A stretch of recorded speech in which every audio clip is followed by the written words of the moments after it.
வணக்கம் நேர்களே. வாரத்தின் முதல் நாள் இந்திய பங்குச் சந்தைகள் எல்லாமே ஒரு பாசிட்டிவ் நோட்டில் முடிவடைந்திருப்பதை பார்த்தோம். நிஃப்டி பார்த்தோம்னா 117 புள்ளிகள் அதிகரித்து 22,514.65 முடிவடைந்திருக்கிறது. அட்வான்சஸ் 1044, டிக்ளைன்ஸ் வந்து பார்த்தோம்னா 1433. மற்றும் இன்றைய தினம் ஃபர்ஸ்ட் ஹாஃப் ஆஃப் த ட்ரேடிங்கில் பார்த்தோம்னா மார்க்கெட் வந்து அந்த 22,577 மேலே போச்சு பார்த்தீங்களா, அதுக்கு மேலே வந்து சர்பாஸ் பண்ணுறதுக்கு இட் இஸ் டிஃபிகல்ட்டாக இருந்துன்னு சொல்லலாம். அதுமாரி கேஷ் மார்க்கெட் வால்யூம் பார்த்தோன்னா இன்னைக்கு increased by 4% compared to the previous day. Then Nifty mid cap and small cap பார்த்தோம்னா அதுவுமே இன் டேண்டம் வித் நிஃப்டியோட ஏறி இருக்குன்னு சொல்லலாம், rising by 0.7% and 0.48%. So 5th consecutive day.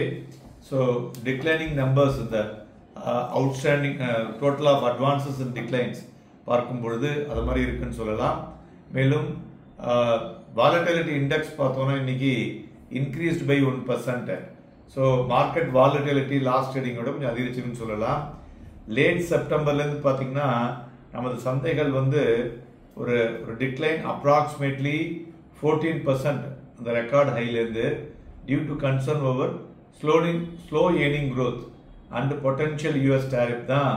So கிட்டத்தட்ட $20 பில்லியன் ஃபாரின் அவுட்ஃப்ளோவும் போயிருக்குங்க. ஸோ இது போலவும் போய் இந்த மார்க்கெட் வாலட்டிலிட்டி இந்த நியர் டேர்மில் ஒரு அன்சர்டனிட்டி நம்மளோட ரெசிப்ரோக்கல் டேரிஃப்ஸில் இருக்கிறதுல வரக்கூடிய நாட்களில் கன்சாலிடேஷன் வரும் அப்படின்னு எதிர்பார்க்கலாம். மேலும் அட்வான்ஸ் டிக்ளைனை வைத்து பார்க்கும் பொழுது மார்க்கெட்டுடைய பிரெத் இந்த broader market indicating on negative சைடுன்னே சொல்லலாம். அதுபோல் தங்கம் இன்றைய தினம் பார்த்தோம்னா கிட்டத்தட்ட 46 ரூபாய் குறைந்து 87,450 ட்ரேட் ஆகி கொண்டிருக்கிறது.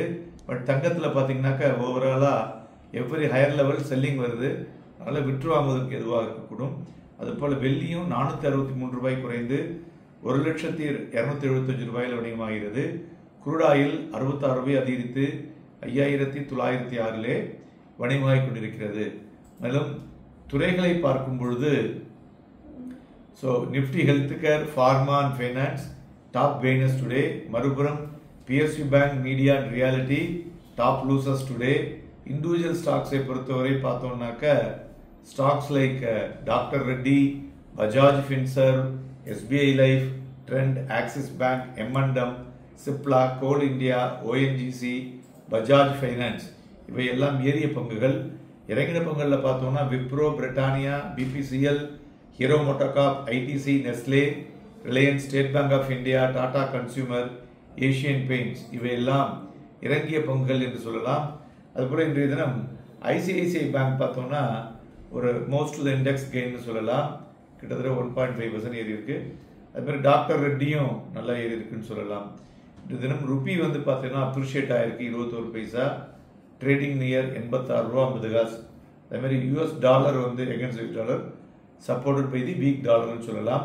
அதுமாதிரி சைனாவுடைய அனௌன்ஸ்மெண்ட் வந்து இந்த பூஸ்ட் ஆஃப் டொமஸ்டிக் கன்சம்ஷன், அது மாத்திரம் இல்லாமல் த ரேலி இன் டொமஸ்டிக் மெட்டல் ப்ராடக்ட்ஸ் நமக்கும் வந்து ஒரு பிரீத்தை கொடுத்ததுன்னு சொல்லலாம். ஸோ மெயினாக இந்த டாலர் இண்டெக்ஸ் மார்க்கெட்டுக்கு வந்து ரேலியை சப்போர்ட் பண்ணுறதுக்கு அது விழுந்தது தான் முக்கிய காரணம். So now it is ஹாவரிங் 5-month low. மெயினாக என்னென்னா trade uncertainty and economic concerns இந்த US, அதனால் அந்த US டாலர் இண்டெக்ஸ் வந்து விழுந்துக்கிட்டே இருக்குது. இது எல்லாத்தையும் மக்கள் வந்து க்ளோஸாக வாட்ச் பண்ணிட்டு இருக்காங்க. மேலும் மெயினாக இந்த upcoming Fed meeting and bank of Japan அந்த இன்ட்ரெஸ்ட் ரேட் இருக்கு இல்லையா, இது வந்து மெயின்டைனிங் த கரண்ட் ஸ்டாண்ட்ஸ் பார்த்தீங்கன்னா inflation risk associated with tariff uncertainties. So அதுக்கு தகுந்தாற் போல் தான் அவர்களும் அனௌன்ஸ்மெண்ட் இருக்கும் அப்படிங்கிற மாதிரி சொல்கிறாங்க. அது வந்து வரக்கூடிய நாட்களில் அதனுடைய இம்பேக்ட் இருக்கும் என்று எதிர்பார்க்கலாம். மேலும் பிளாக் டேலை பொறுத்தவரை பார்த்தோம்னா Jio Finance, Reliance Industries, Bajaj Finserv, then இன்றைய தினம் வெளிவந்திருக்கக்கூடிய நம்மளுடைய net direct tax collection advance tax பார்த்தோம்னா 13.13% அதிகரித்திருக்கிறது. 21.27 lakh crore வசூலாக இருக்கிறது. இதுவே வந்து மார்க்கெட்டுக்கு ஒரு பாசிட்டிவ் நியூஸ்னு சொல்லலாம். அதேமாதிரி நம்மளுடைய நெட் கலெக்ஷன் ஆஃப் எஸ்டிடி இருக்கு இல்லையா, டில் டுடே இந்த ஃபினான்ஷியல் இயரில் பார்த்தோன்னா கிட்டத்தட்ட 54,000 கோடி வந்திருக்குங்க. ஸோ இட்ஸ் எக்ஸலண்ட் கலெக்ஷன் சொல்லலாம். மேலும் இன்றைய தினம் நிஃப்டியை பொறுத்தவரை பார்த்தோன்னா காலையில் வந்து ஓப்பன் லோ சேமாக இருந்தது. ஸோ அதுக்கப்புறமே பார்த்தீங்கன்னா மார்க்கெட் வந்து ஒரு 10 மணிக்கு முன்னாடியே இன்னைக்கு உச்சத்தை தொட்டுதுன்னு சொல்லலாம். 22,577. அதுக்கப்புறம் ஒரு சின்ன ஃபால் அட் 10:30. ஸோ 22,460 வந்தது. பட் அதே லெவல்லையே இன்றைக்கு ஃபுல்லாக அதான் கன்சாலிடேஷன் லெவல்னு சொல்லலாம். ஸோ 22,353லேருந்து 22,577 கிட்டத்தட்ட ஒரு 214 புள்ளிகள் சந்தைகள் வந்து இன்றைய தினம் வாலட்டிலிட்டியை சந்தித்தது என்று சொல்லலாம். பட் ஒரு பெட்டர் ஒரு மொமெண்டம் வந்திருப்பதையும் பார்க்க முடிந்தது. அதேபோல் நிஃப்டி ஃபியூச்சர் பார்த்தோம்னா பிலோ ஆவரேஜ், போல் பேங்க் நிஃப்டி ஃபியூச்சரும் பிலோ ஆவரேஜ் தான் இன்றைய தினம் மணிமாயிருக்கிறது.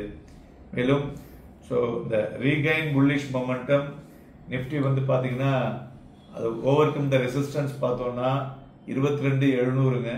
ஸோ அது இந்த கம்மிங் டேஸில் அது தாண்டக்கூடிய வாய்ப்புகள் இருக்கும் என்று எதிர்பார்க்கப்படுகிறது. பட் அது தாண்டினாக்க இமீடியட் டார்கெட் ஆஃப் 23,000. அந்த டவுன் சைட் சப்போர்ட் லெவல் பார்த்தோம்னா 22,245 மற்றும் 22,300. So it falls below 22,245. Again அந்த சிங் லோ சப்போர்ட் இருக்குல்ல 21,964 அதையும் பார்க்க முடியும். ஸோ அதனால் இதுதாங்க வரக்கூடிய நாட்களுக்குள்ள ஸ்ட்ராட்டஜி. இதை நிஃப்டிக்கு வந்து கிளீனாக எழுதி வச்சுக்கிட்டு மேலே இருக்கும்போது வாங்கி வருங்க, கீழே இருக்கும்போது விட்டுருவாங்கங்க. You will make a good money out of it. ஏன்னா வாலட்டிலிட்டி வரக்கூடிய நாட்களில் இருக்க தான் செய்யும். ஆனால் ஒரு கன்சாலிடேஷன் வித் பாசிட்டிவ் பையர்ஸ் வரக்கூடிய வாய்ப்புகள் அதிகமாக தெரிகிறது based on the advance tax collection. நன்றி, வணக்கம்.